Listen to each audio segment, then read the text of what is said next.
Good day everyone, I am Marinette Arcebo. Today we will discuss about John Newberry children's book. So John Newberry was one of the earliest publishers to produce books expressly written for the entertainment of children. His work reflected the changes in attitudes about children during the 18th century and aimed to present entertaining and educational materials designed for a child's reading levels and interests. The history of Little Goody Two Shoes is one of the most important children's books of the 18th century, being perhaps the first really successful children's novel. So it tells the story about two orphans, Marjorie Minwell and brother Tony, and their escape from the poverty into which the death of their parents has cast them.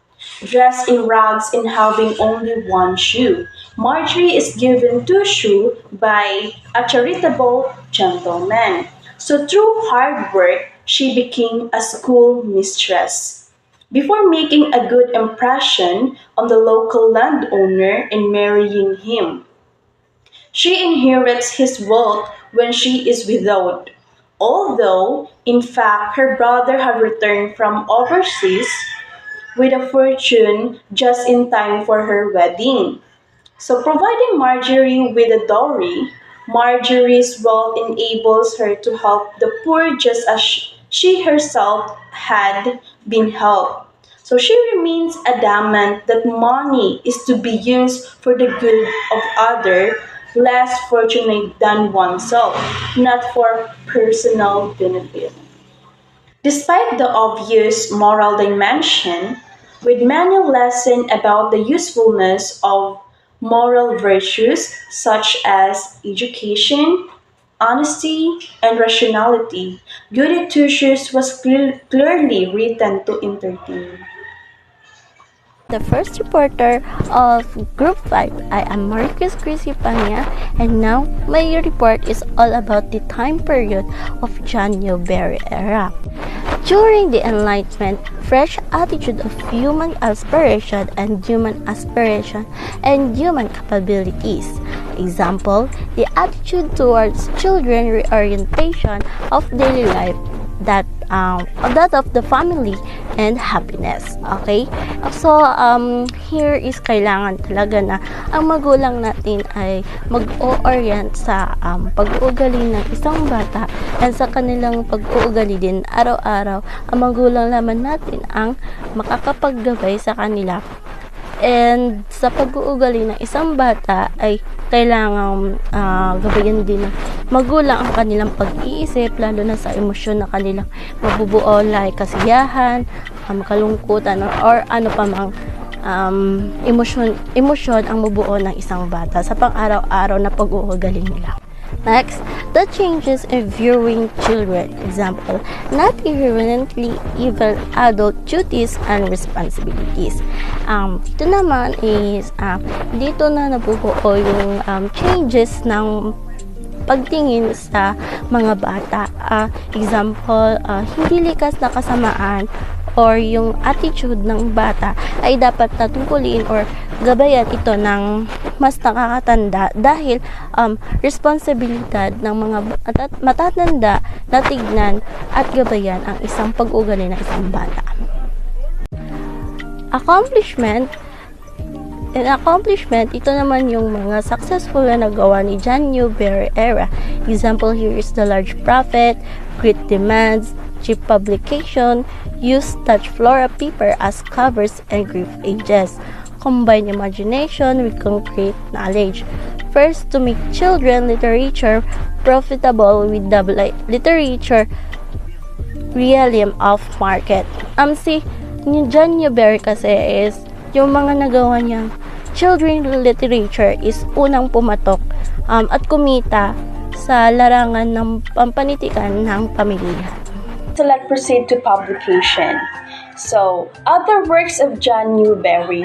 First is Mother Goose melody. So the term Mother Goose is a broad categorization of nursery stories and rhymes usually intended for toddlers or the youngest readers. So it also, John Newberry published the history of Little Goody Two Shoes. So it tells the story of two orphans, Marjorie Meanwells and her brother Tommy, and their escape from the poverty into which the death of their parents has cast them.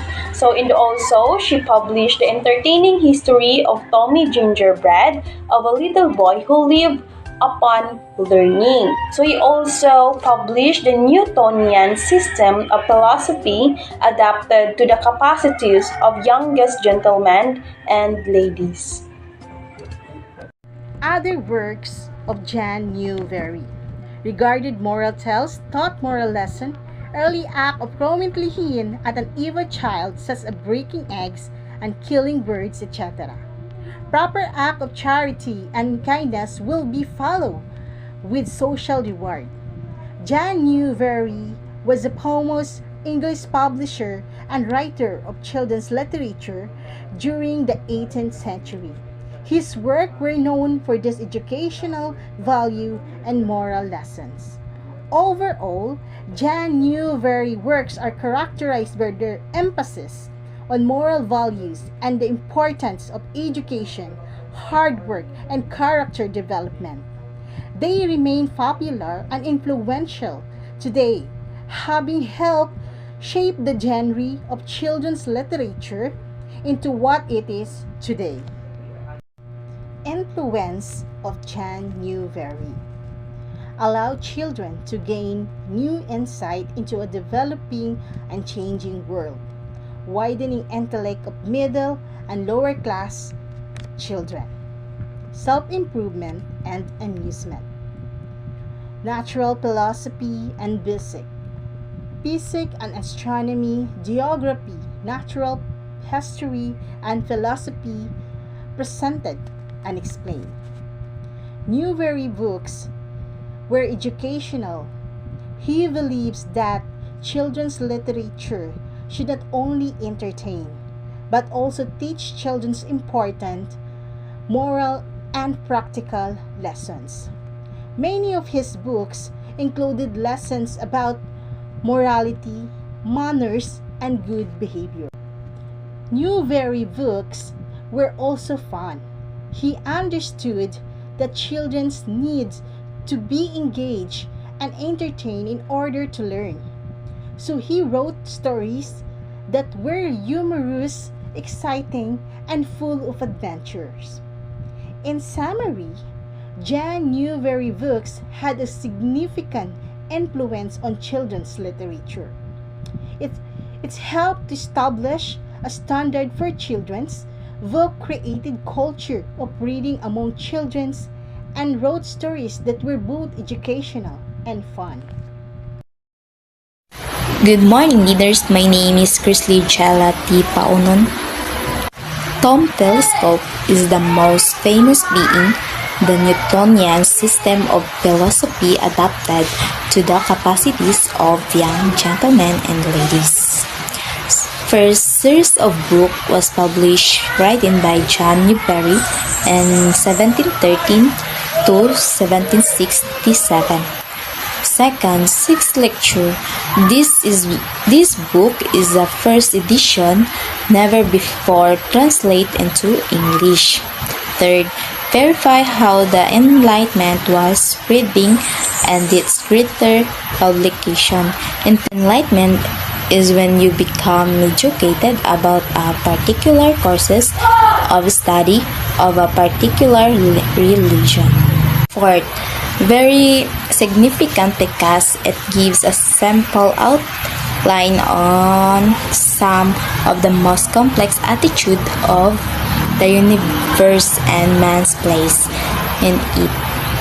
Fifth, Lockean philosophy and Newtonian's attitude of the specific revolution, the fifth senses.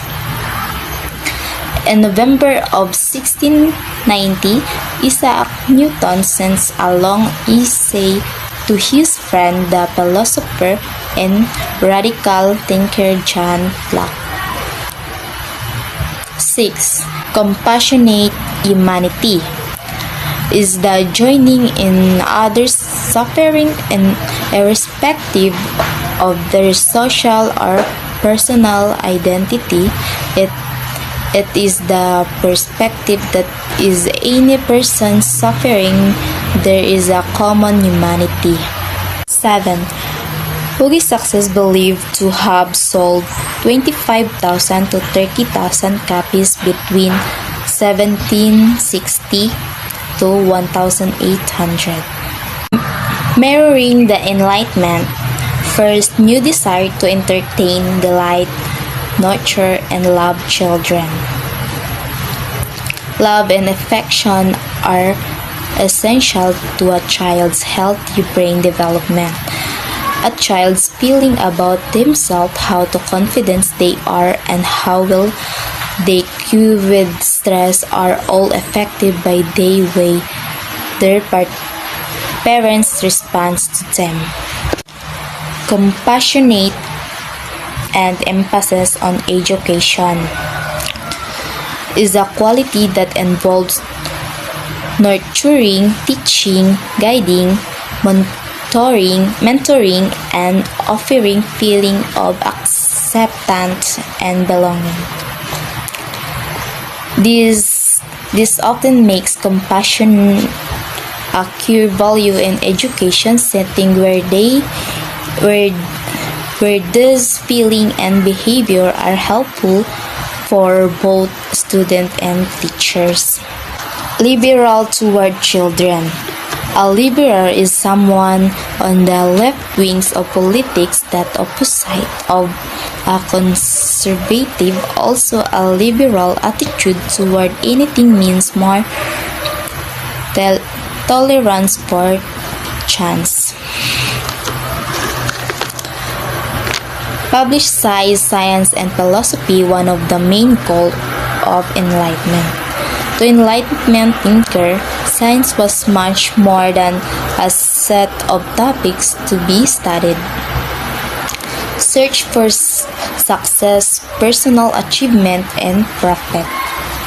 Achievement of goals that help others succeed. Positive outcomes after hard effort and useful experience. Success is about perception. It can be a defeat, but if you think that will be happy. Legacy.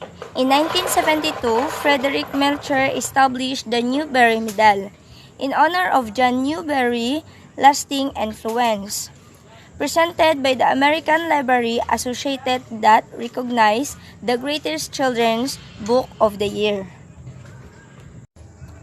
Overall, John Newberry legacy is one of innovation, creativity, and a commitment to promoting literacy and a love of reading among children. His contributions to children literature continue to inspire and influence writers, publishers, and educator today.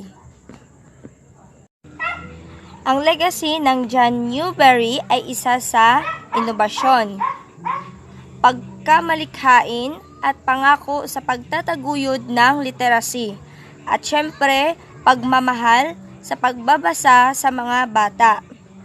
Ang kanyang mga kontribusyon sa panitikang pambata ay patuloy na nagbibigay inspirasyon at impluwensya sa mga manunulat, publisher at tagapagturo ngayon.